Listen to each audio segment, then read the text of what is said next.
Faltan 6 minutos para las 10 de la mañana. Estamos con quien fuera subsecretaria de Prevención de Delito, Catherine Martorell, aquí en el estudio. Catherine, ¿qué tal? ¿Cómo le va? Buenos días. Bueno, difícil decir buenos días con noticias como esta.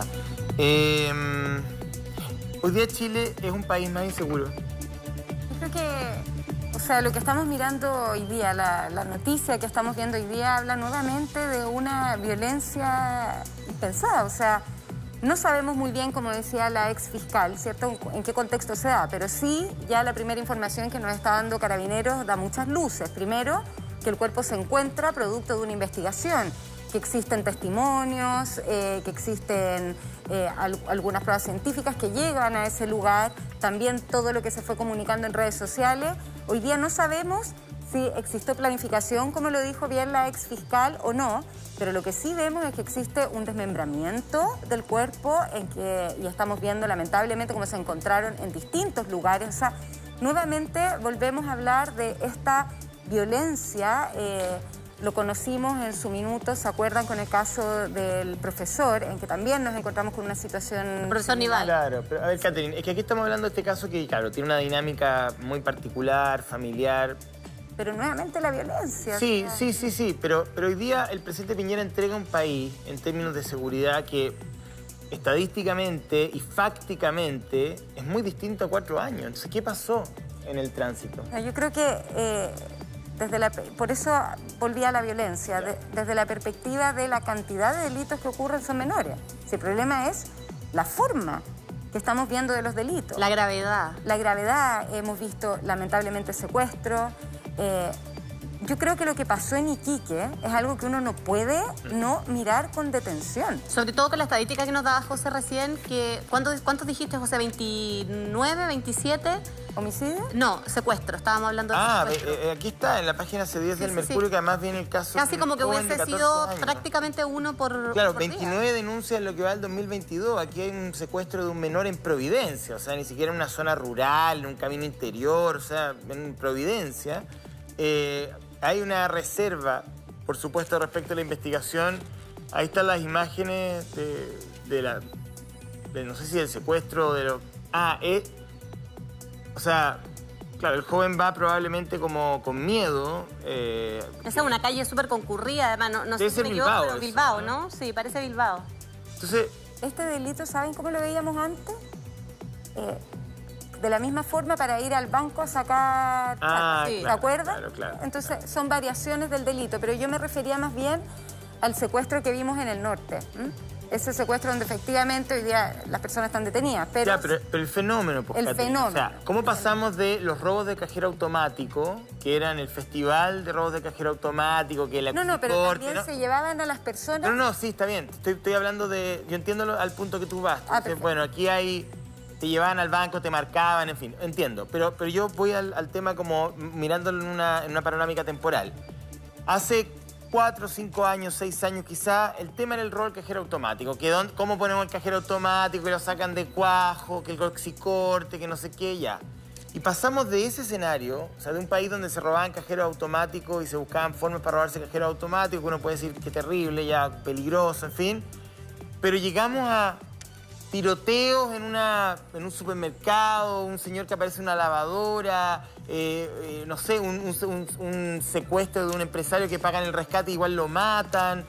Entonces, me parece que ahí, hay un tema que tú dices, bueno, los delitos no han aumentado, pero yo prefiero tener más robo a cajero automático que señores que se secuestran y se asesinan y se degollan. Por eso lo hablábamos la otra vez, la importancia que va más allá del dato mismo de la victimización, sino el temor, porque el temor refleja esto, refleja los nuevos modus operandi que estamos viendo de delito y lo complejo que eso es para enfrentarlo. Y yo creo que aquí hay un tema y por eso mencioné lo de Iquique.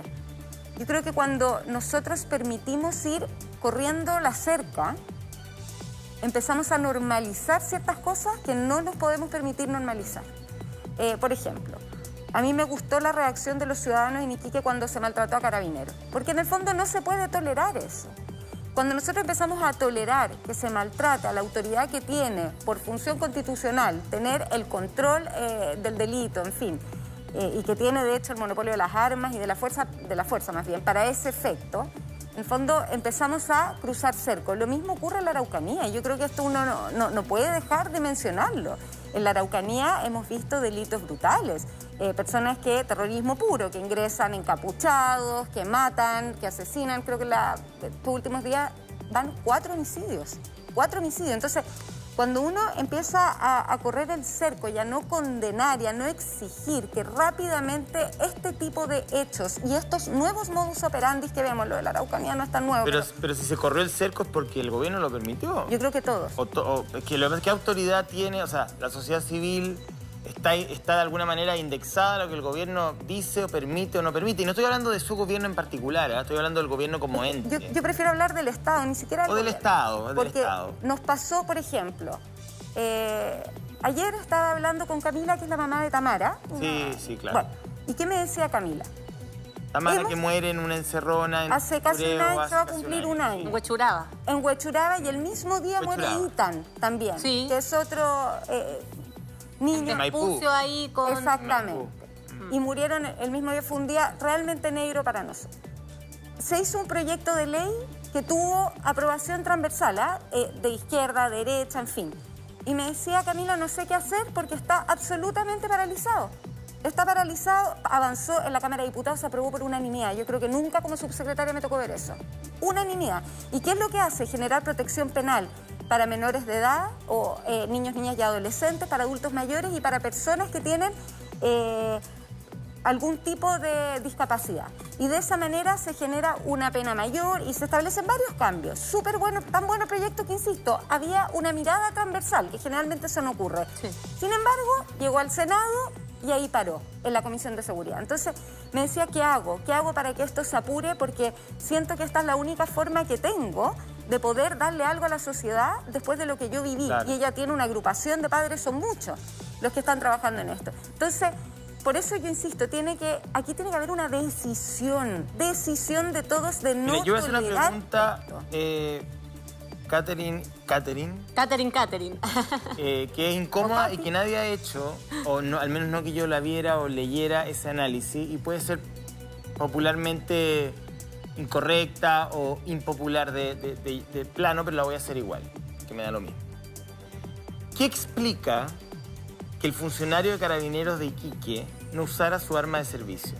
Nada. Y yo voy a hacer una respuesta. ¿Qué tiene que pasar? Porque me pegan en la cara con una manopla de acero y yo no uso el arma de servicio. José, ¿crees que tu pregunta es impopular? No Mi respuesta va a ser más impopular. Es como de sentido común, digamos, no sé. O sea, ¿se acuerdan que ahora salió la condena del carabinero que a un malabarista que iba con cuchillos, ¿cierto? Sí. Le disparó y finalmente falleció. Hubo reclamos, hubo incluso manifestaciones en contra del carabinero, tuvo que pasar por un proceso judicial, suspendido, en fin, todo lo que eso significa. La justicia le encontró la razón después de ¿cuánto tiempo? ¿2 años? ¿1 año por lo menos? Entonces, ¿qué ocurre? Finalmente hemos logrado con este nivel de ir corriendo el cerco, que Carabineros muchas veces tenga miedo. Yo la primera pregunta que me hice cuando vi los videos fue la misma. ¿Por qué no sacó el arma de servicio? Si lo estaban atacando con manopla por detrás, por delante... ¿Por qué disparar a matar? Me imagino que hay protocolos, la parte inferior del cuerpo... No, claro, o sea, no matar. Nadie está diciendo que lo matara, pero sí reducirlo. Reducirlo, poder usar su arma de fuego para reducirlo disparando en las piernas, que para eso además están preparados.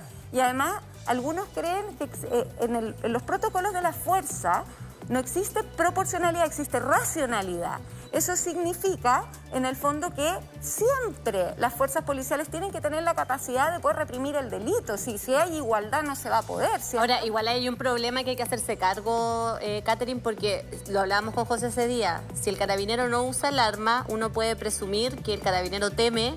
Primero podría ser por su integridad, aunque él está mejor preparado, pero teme por las consecuencias que va a tener su acto. Y yo creo que ahí es cuando nosotros hemos corrido el cerco y hemos tolerado ¿Por qué? Porque finalmente sabemos que van a terminar siendo enjuiciados, muchas veces dados de baja, suspendidos. Perder su trabajo, el sustento, probablemente su familia. O sea, hay van a historia atacar humana a la ahí familia detrás, de todas claro. maneras cuando esto ocurre, que fue lo mismo que pasó. Sí, tenemos un ejemplo hace un año con el tema del malabarista. Entonces, en estos casos nosotros tenemos que ser capaces de ser sumamente fuertes y decirle a Carabinero, usted tiene el uso legítimo de la fuerza y tiene que ejercerla. Tiene que ejercerla y tiene que reducirla. Y como bien decía José, no estamos hablando de matar, pero sí estamos hablando de poder detener a la persona y utilizar la fuerza para poder hacerlo, y para eso tiene un arma de servicio. Y yo creo que esos cercos no los podemos correr más. Y quizás no es popular decirlo, pero hay que decirlo una vez por todas. Hay que decirlo una vez por todas. A ver, aquí hay un monopolio legítimo de la fuerza y no de decoración, digamos, para ser usada bajo ciertos marcos. Yo creo sí, escuchando ayer al ministro del Olio, que la derecha ya hace una mezcla que a mí no me parece, una apreciación personal. Mezcla cosas que no son lo mismo. O sea, lo que pasó ayer en Iquique no es lo mismo a los balines en Plaza Italia. No sé, tampoco la Araucanía tiene un componente que es distinto. Yo creo que son fenómenos que hay que mirar en su mérito. Yo no creo, porque ayer el ministro del Olio lo entrevistamos y él decía, bueno, pero cuando algunos permiten que se maltrata a carabineros de determinada manera, entonces eso permite que después venga alguien de afuera y lo maltrate. Yo creo que no es así. O sea, son realidades diferentes, tienen contextos diferentes, y uno espera también que haya un ejercicio y una utilización legítima de la fuerza apegada a los protocolos. Por cierto, no puede ser que yo salga a manifestarme y vuelva sin ojos. O sea, eso no puede ser. Pero no es lo que vimos ayer en Iquique. Ayer no había una manifestación en Iquique y salió alguien. No, ayer había un hecho son delictual, distintos. ¿cierto? Entonces, si una persona... Porque además no es un... Primero, no sé, o sea, efectivamente hay un tema de legitimidad. Uno podría decir, bueno, el señor era extranjero, no sabía... No sé qué le pasaría al señor si en Caracas él le pega...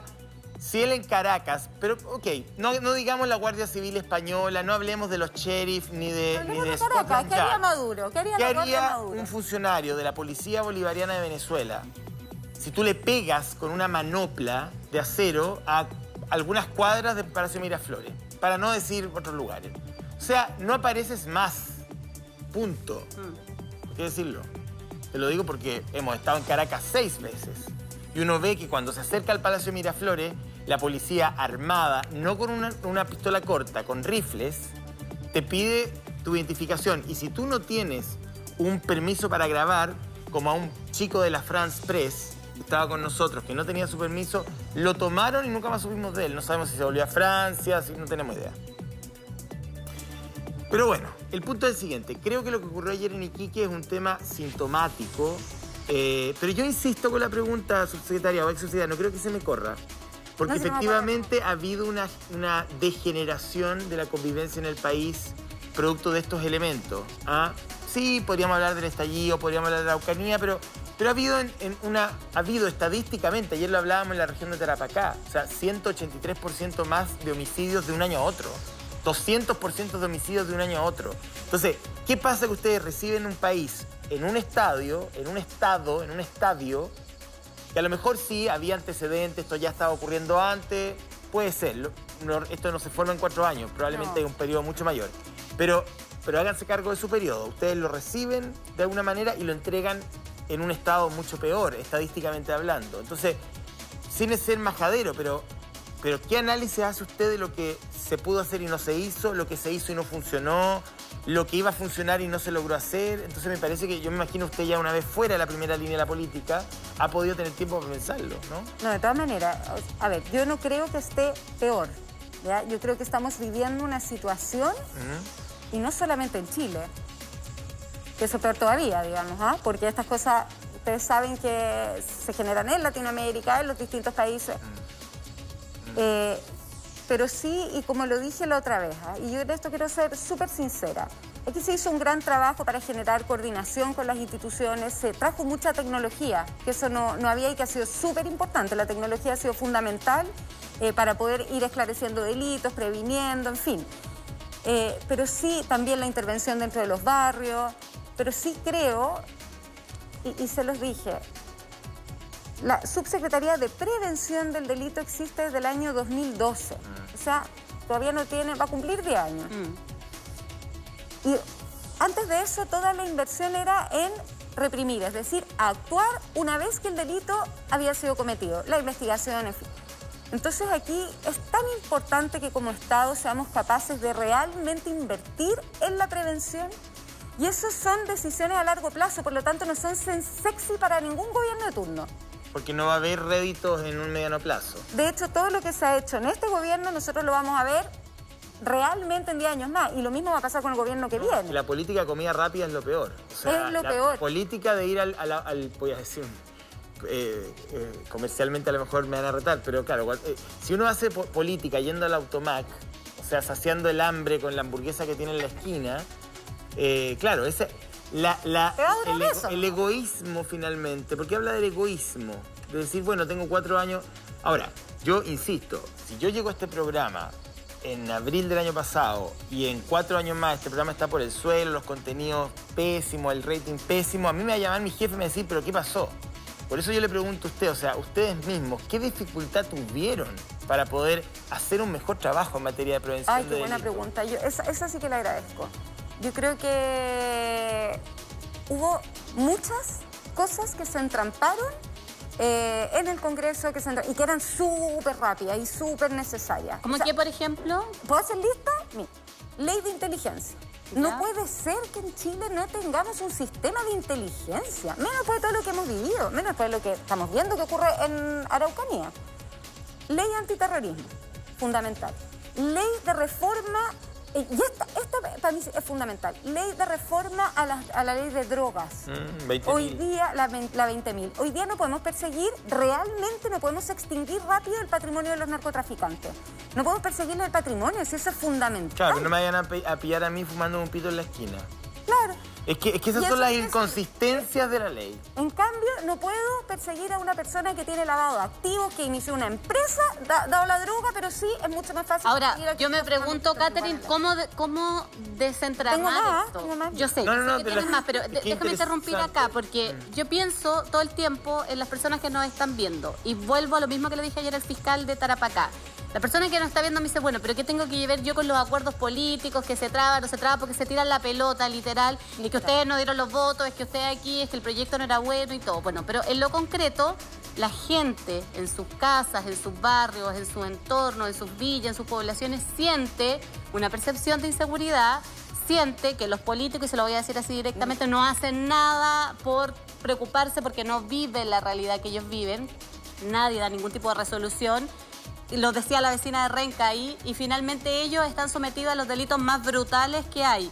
El tema de eventuales secuestros, eventuales tiroteos en las calles, peligrosidad al circular con los hijos, con la familia, con los adultos mayores por el entorno. Entonces, ¿quién le toma el cascabel al gato? Esa es la pregunta. Bueno, y por eso, Katy, es que yo creo que es tan importante comprender que es decisión de Estado.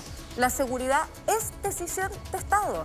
Y lo hemos visto también con el Poder Judicial, en que hemos conocido fallos que todos decimos, es broma. Es broma, o sea, el señor venía con drogas, con armas, en el auto y lo dejaron en libertad.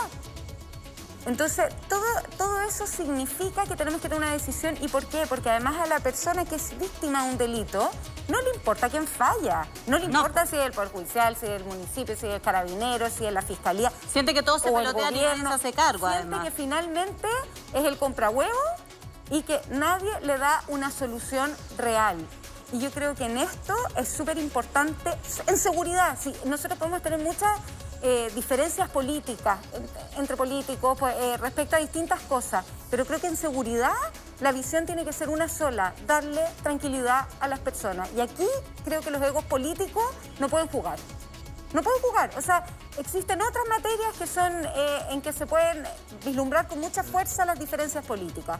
Pero en seguridad, que es algo tan básico, que es que las personas puedan salir de su casa sin miedo, o esperar a sus hijos sin estar temblando de si van a llegar o no van a llegar bien, es algo en lo que a mí me hace pensar, Catherine José, que finalmente ese ego político ha primado, porque resulta que los que legislan probablemente no sienten el festival de fuegos artificiales que todas las noches se escuchan en las comunas del sector sur, en las comunas del sector poniente, respecto a lo que está pasando, por ejemplo, con el poderío de los fuegos artificiales ilegales que tienen que ver con el tráfico de droga. A nadie le importa si hay un tiroteo. El otro día un señor terminó muerto arriba de una micro en Puente Alto por una persona que se subió y sencillamente le disparó. Ovalle. En Ovalle, lo que pasó con este papá, con la hija, que independiente que hay una investigación en torno a qué vínculo podría existir, una niña inocente de 6 años termina muerta.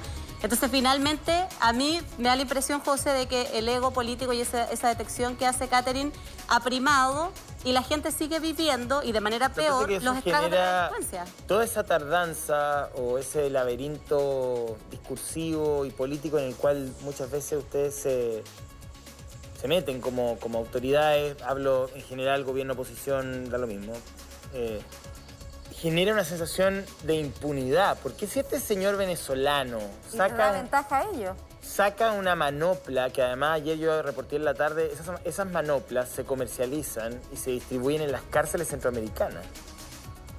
No, o sea, a ver, si usted cree que va a la panadería en Valencia o en Caracas o en Maracaibo y se compra una manopla, está muy equivocado. Las manoplas, ese diseño de manopla se consigue mediante redes de intercambio al interior de cárceles en Honduras, Nicaragua, El Salvador. Ahí se fabrican y se comercializan. Entonces, tengo mis dudas respecto de la hoja pura de este señor venezolano. Pero en fin, el punto es el siguiente. Hay una sensación de impunidad, de que yo hago y no me pasa nada, de que no tengo ni una consecuencia en mis actos. O sea, hoy día uno no se siente efectivamente abrazado por la ley. Y hemos llegado a ese estadio, no sé por qué y no sé por cuánto, no sé si faltó preparación, si creímos que éramos Ginebra y en realidad éramos Haití, no tengo idea. Pero la verdad es que uno hace 4 años pensaba, o muchos creían, y a lo mejor muchos alertaron y nadie los escuchó. Muchos dijeron, oye, los tiroteos, oye, los fuegos artificiales, pero como estaba pasando en la periferia, daba lo mismo, era parte de lo obvio. Hoy día ya es brutal, porque no es normal. Ayer he conversado con muchos compañeros de trabajo que viven en esa zona y te dicen todos los días, pero no es solamente sábado, domingo, no, todos los días. O sea, a mí, y se lo digo honestamente, cuando el gobierno plantea en algún momento legislar sobre los narcofunerales, yo dije, plop. O sea, a lo mejor tiene una explicación legislativa y usted me la podrá aclarar, pero legislar sobre los narcofunerales, los funerales son iguales para todo el mundo, sea narco, sea profesor, sea el que sea. Uno no puede sacar un arma y disparar al cielo o tirar fuego artificial en cualquier parte. Entonces, legislar sobre narcofunerales es darle un estatus que nunca ha tenido y que no debe tener. Eso también es correr el cerco, ¿no? Lo que se legisló era la ley de armas, ¿no? Por el tema de los disparos. Ya. Y que salió, milagro. Porque se demoró 14 años. 14 años se demoró la ley de armas. Y aquí hay un tema también de la desconexión entre el Parlamento y los alcaldes. Uno ve como los alcaldes con mucha desesperación plantean estos temas y no logran también llegar de forma muy efectiva al Congreso. Bueno, lo decía ayer el alcalde de Iquique, el alcalde de Soria, desesperado, aceleró su viaje para venir a hablar acá con el ministro del Interior, finalmente que entiendo que lo recibe la subsecretaria, y tiene la necesidad de venir, porque si él llama por teléfono, literalmente, y esto lo voy a decir en buen chileno, no lo pescan, nadie va a ir a verlo allá, nadie comprende la realidad que vive y el alcalde está desesperado. Entonces, ¿en qué entra la polémica ayer? Que lo hablábamos ayer y se lo dijimos en su cara, digamos, al ministro Belolio. No, lo que pasa es que el alcalde puso un recurso de protección, ¿no? Lo que pasa es que el alcalde no frenó las posibilidades, ok, pero, o sea, eso no implica que porque el alcalde hizo una acción política para evitar ciertas cosas, no se preocupen de la gente y de los problemas que tienen y de las demandas que tienen en términos de seguridad. O sea, me parece que no es una respuesta válida en ese sentido. No, la verdad es que no lo escuché, pero creo que aquí lo que estamos viendo es delincuencia pura y dura. O sea, este video es delincuencia pura y dura. Y la verdad es que yo por lo menos agradezco que nos sorprendamos. Porque sería terrible si esto pasara y ni siquiera nos sorprendiéramos, porque por lo menos quiere decir que no se ha corrido tanto la cerca. Y también vi de parte de los habitantes de Iquique un apoyo irrestricto y muy importante a Carabineros, y yo creo que eso habla mucho del sentido común. Si finalmente la labor de Carabineros es detener a las personas que están cometiendo delitos. Me preocupa otra cosa también, que es lo que tenemos puesto ahí abajo. ¿Por qué no habrá expulsión inmediata a agresores de Iquique, José y Catherine? Arraigo. Quedan con arraigo por Claro. haber cometido un delito. Lo que me preocupa es que ellos van a estar en un lugar en prisión preventiva y muchas veces hemos hablado de estas verdaderas universidades del delito donde ciertos delincuentes que tienen elementos que revisten mayor complejidad a la hora de cometerlos pueden contaminar a otros que a lo mejor no tienen las mismas herramientas. Entonces es como bien... Ahora, tirado a las ¿por mesas, qué digamos? gastar recursos en el juicio a unas personas que deberían irse del país? No, nuevamente volvemos Es al una mismo tema, inconsistencia, la ley. claro. Pero en estos casos, o sea... O sea, como claro, si los tribunales no tuvieran suficiente pega con la gente que vive aquí. Entonces hay pero que la hacer ley un establece juicio, que los hay que delitos estar- cometidos en Chile se juzgan hay que en ponerle un abogado, además. O sea, Claro. el Estado, Lo tiene, porque ayer gratis. gratis, Eso, la defensor. Defensoría Penal Pública. Entonces, yo no estoy diciendo que estas personas las torturen, o sea, como en cualquier país medianamente civilizado, te pescan, te suben a un avión y te dejan en tu país, digamos.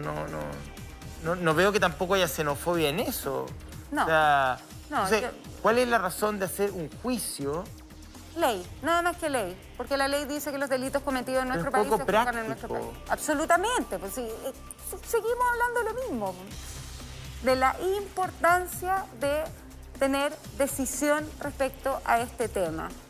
Acuérdense cuando se discutió la ley de extranjería, pues fue todo un tema, y la ley de migración, y ahí sí salen visiones políticas distintas. Yo creo que en esto hay que ser sumamente categóricos. A mí, mire lo brutal que es el sistema. ¿Eh? La gente está indignada, tiene todo el derecho, todo el derecho. O sea, estos 4 señores tienen un abogado pagado por mi impuesto, amoroso el Estado chileno, Solidario. solidario, y las víctimas de delito no tienen ni un abogado. Tienen que mendigar la buena voluntad del fiscal, que si quiere darle información les da. En la mayoría de los casos, Fiscalía se porta bien. Oye, Pero fiscal si el que no fiscal- solamente no tiene buena voluntad, sino que a veces está sobrepasado, pues José, si Si el está fiscal, lleno si de el causas, fiscal a veces no cierra tiene la puerta, acción. la familia, la víctima o quienes están siendo, digamos, afectados por una figura delictual tienen que pagar de su bolsillo un abogado. Es que efectivamente, porque el fiscal lo que hace es defender a la Al Estado, sociedad, obvio. en el fondo, no a la persona, no a la víctima. Se presentó un proyecto de ley de defensoría de las víctimas. Qué mal que se presentó, digamos, porque y hoy día existe un programa de apoyo a víctimas que está en la Subsecretaría de Prevención del Delito, que la verdad es absolutamente gratuito, muy bueno, con apoyo psicológico, pero por supuesto que no da y ni alcanza para todos los delitos que claro. ocurren ni las No, personas que... pero al menos si yo he sido víctima de un delito, que tenga la opción. Ahora, si yo quiero pagar mi abogado, bueno, está bien, pero que el Estado reconozca mi condición de víctima. Po. Es que además la frustración de quien es víctima entre el comprahuevos y el llegar al tribunal y ver que viene el victimario con abogado, o sea, es realmente muy, muy... A ver, frustrante. vamos a escuchar a la gente. Yo creo que es importante escuchar a las personas. Estamos en la comuna de Maipú, una comuna muy populosa, vive mucha gente. Maipú ha sufrido también los golpes de la delincuencia muy brutales, tiroteos en la plaza. ferias navideñas, lo que La ocurrió en feria. la plaza. El mismo caso que el mencionaba mismo caso la este exsecretaria, chiquitito que hace un el año, niño ¿no? Ethan. Ethan. Entonces, la verdad es que, porque además son los mismos sectores que sufren la intensidad del delito. Esto puede ocurrir también en Las Condes, Vitacura, no tengo idea, también habrán delitos ahí, uno lo entiende y no es grato que haya delitos en ninguna parte del país. ¿Ah? Nadie merece sufrir un delito, ni una comuna popular, ni una comuna de otra condición. Pero generalmente se concentran en los mismos lugares porque probablemente hay condiciones ahí que también vale la pena que las conversemos, ¿ah? De por qué siempre se castiga a los más pobres, a los que viven de manera más frágil, más encima haciéndolos víctimas de la delincuencia, cuando hay otras personas que por varias razones se pueden proteger mejor.